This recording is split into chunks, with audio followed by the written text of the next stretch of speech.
Salut les amis, j'espère que vous allez bien, c'est toujours Pax. Aujourd'hui nous avons une vidéo très importante à vous proposer. Et cette vidéo concerne l'installation et les équipements électriques. L'installation et les équipements électriques. Donc dans un premier temps, nous allons voir l'installation électrique de bâtiments. L'installation électrique des bâtiments. Comment on peut faire une installation propre et réussie dans un bâtiment. Donc si vous êtes prêts pour apprendre tout ce qu'il faut à savoir pour réaliser une installation électrique sûre et efficace, cette vidéo est faite pour vous. Suivez jusqu'à la fin pour découvrir chaque étape de la structure d'une installation électrique. Pour commencer, passe au générique.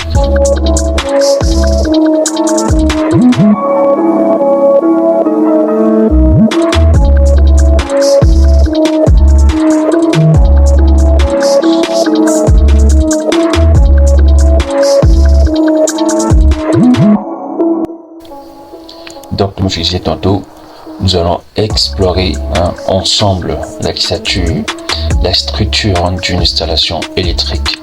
Et ce sujet est crucial pour tous les électriciens, les bricoleurs qui souhaitent réaliser les travaux chez lui en toute sécurité.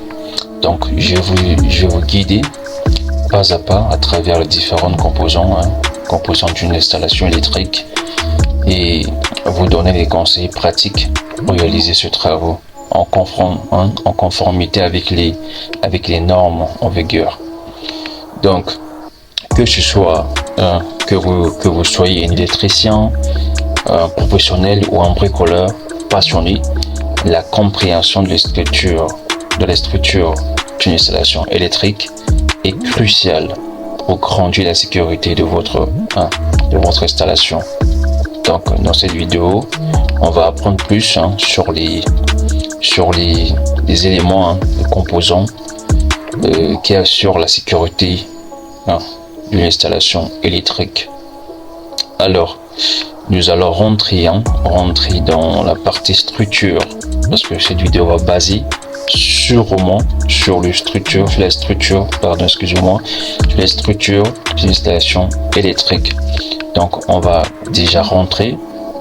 Déjà, vous avez l'image qui montre un peu l'idée de la vidéo. Donc, ça montre un peu le disjoncteur avec les moduleurs divisionnaires. Voilà. Donc, on va rentrer dans la partie structure d'une installation. On va rentrer. Donc, aujourd'hui, nous allons voir la structure d'une installation électrique.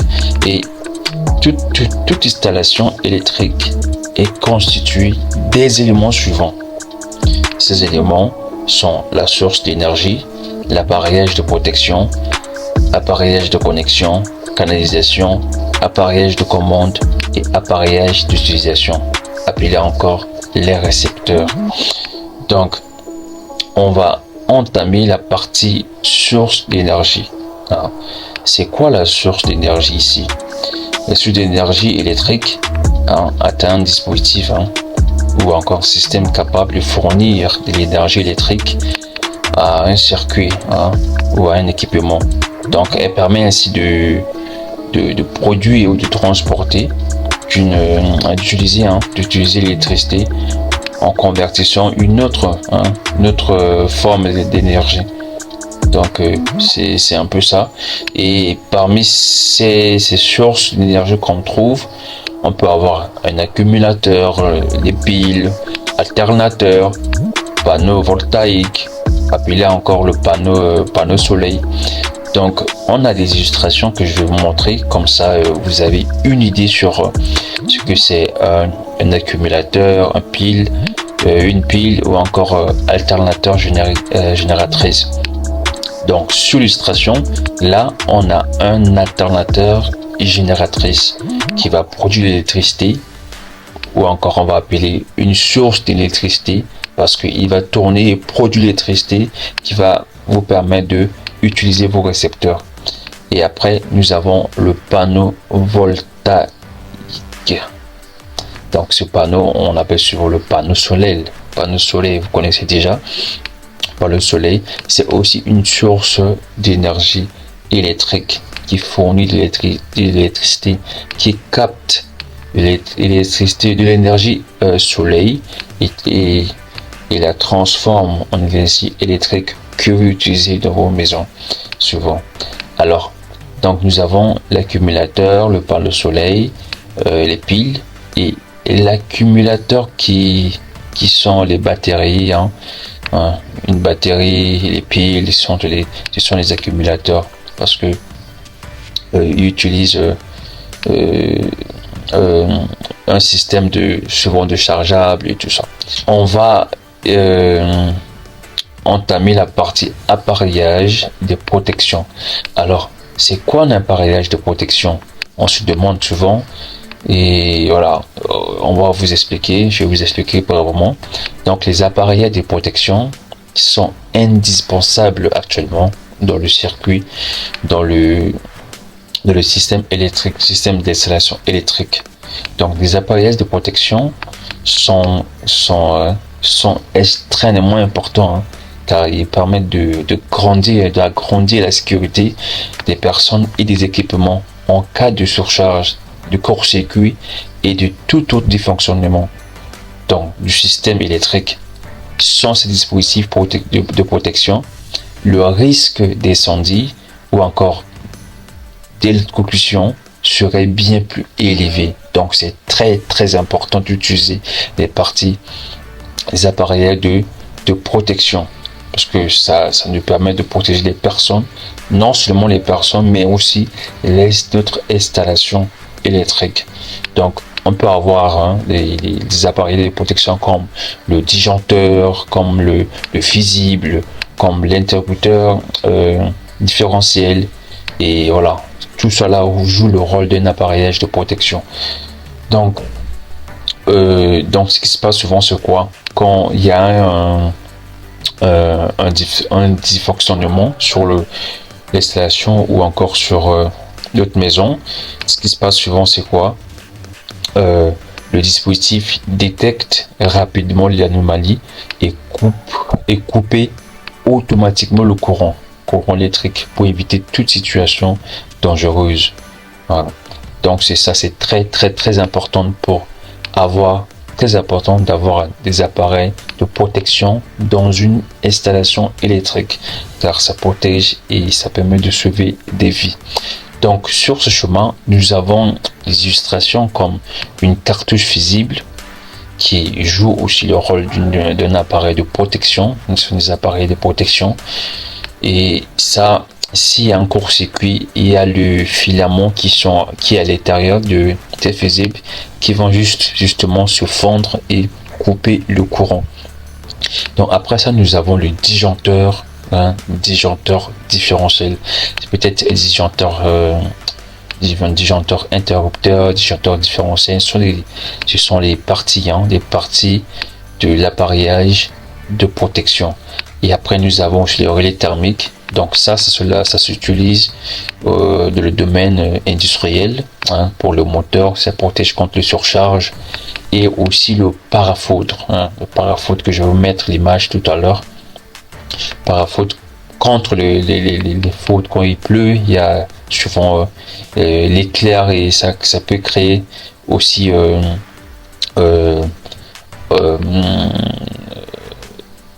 une court-circuit. Donc c'est ça. Allez, entamons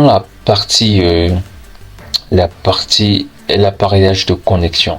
Alors, qu'est-ce que c'est l'appareillage de connexion? Tous ces éléments sont très importants dans le schéma électrique, dans le câblage, dans l'installation électrique. Donc on va voir les appareillages de connexion. Alors, on est sur les appareillages de connexion. C'est quoi les appareillages de connexion? Alors, les appareillages de connexion, ici, là, sont un élément d'équipement permettant de connecter des différents câbles électriques ou encore les fils électriques entre eux. Et il peut s'agir de borniers, des dominos, des connecteurs ou encore de prises de courant électrique. Donc, tout est conçu pour assurer une connexion solide et durable. Donc, l'appareillage de connexion est essentiel aussi dans l'installation électrique pour protéger des personnes, hein, parce que quand on sait bien on arrive à bien faire une connexion, il n'y aura pas de court-circuit ni de surcharge. Donc ça permet de réaliser, hein, des connexions électriques sûres et fiables, hein. Et c'est ce qui agrandit encore plus le fonctionnement de l'équipement et la sécurité des personnes. Alors, on va quitter le parti appareillage de connexion à l'appareillage de commande. Alors, c'est quoi un appareillage de commande? Écoute, c'est un appareillage de commande consiste, ça touche un peu les interrupteurs, le bouton poussoir, hein, l'accumulateur, hein, commutateur, encore le contact que vous avez l'habitude d'appeler, hein, le relais aussi. Ce sont les appaillages de commande. Ça nous permet de commander nos lampes, commander nos frigos, ça nous permet de commander. Donc ce sont les appareils de commande, et c'est très important aussi. Ça joue un rôle essentiel dans l'installation électrique. Donc les appareils de commande électrique, c'est l'ensemble, hein, on peut dire défini comme l'ensemble des équipements permettant de contrôler, hein, le fonctionnement des équipements électriques et dans une installation. Donc c'est ça. Il peut s'agir de boutons poussoirs, hein, comme je disais tout à l'heure, des variateurs, des relais, des contacteurs ou encore de temporisateurs. Donc l'appareillage de commande permet ainsi, hein, permet ainsi de piloter l'arrêt ou la mise en marche des équipements, réguler de leur vitesse et leur intensité. Donc c'est cela. Après, en bas, on a quoi? Donc je vais vous montrer l'illustration d'abord. Ici, est-ce que nous avons un bouton poussoir? Donc je vais vous mettre en description mais en image, comme ça vous allez voir ce que c'est un interrupteur, ou encore un bouton poussoir, ou encore un commutateur, ou encore un contacteur ou un relais. Ici c'est un relais, hein, un contacteur, on a un relais qui permet aussi de commander, hein, de piloter, hein, une autre partie électrique. Donc c'est ça. Tout à l'heure je dis de la partie des appareils de connexion. J'ai pas montré les appareils de connexion, mais je vais vous mettre en image, comme ça vous allez voir qu'est-ce que c'est. Vous saurez qu'est-ce que c'est une fiche, une prise, connecteur, barrette ou encore bornet de jonction. Voilà. Donc c'est ça.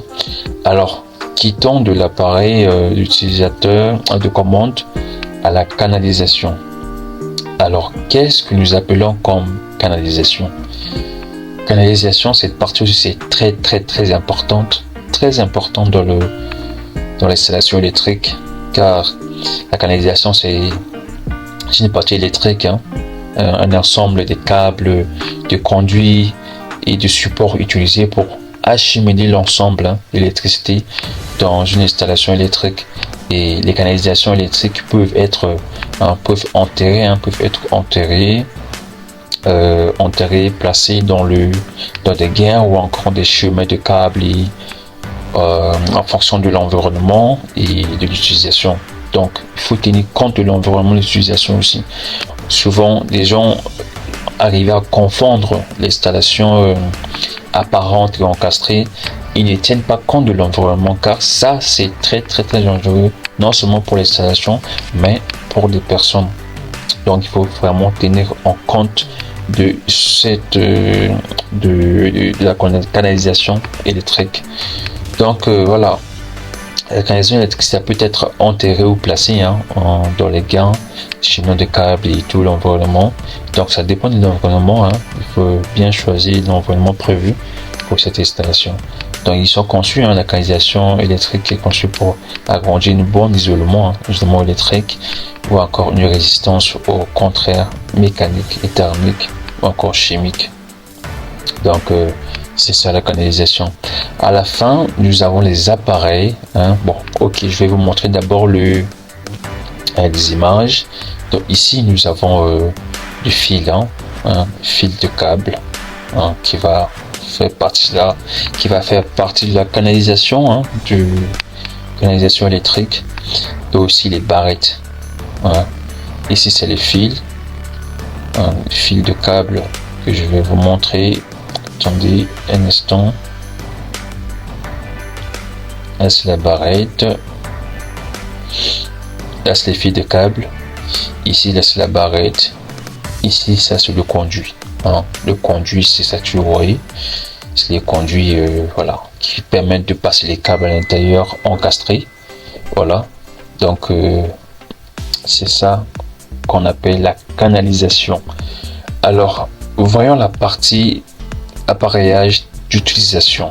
Alors, qu'est-ce qu'on appelle un appareillage d'utilisation, excusez-moi. Alors, les appareils d'utilisation, c'est rien d'autre que des récepteurs, récepteurs électriques. Et un récepteur électrique, c'est un ensemble, c'est reçoit de l'énergie électrique pour fonctionner, tu vois. Et il peut s'agir d'un appareil de ménage, ou encore d'une rage électrique, l'énergie électrique en une autre énergie, par exemple, encore une place chauffante qui transforme l'énergie électrique en thermique. Donc, ce sont les récepteurs qu'on retrouve dans cette partie-là.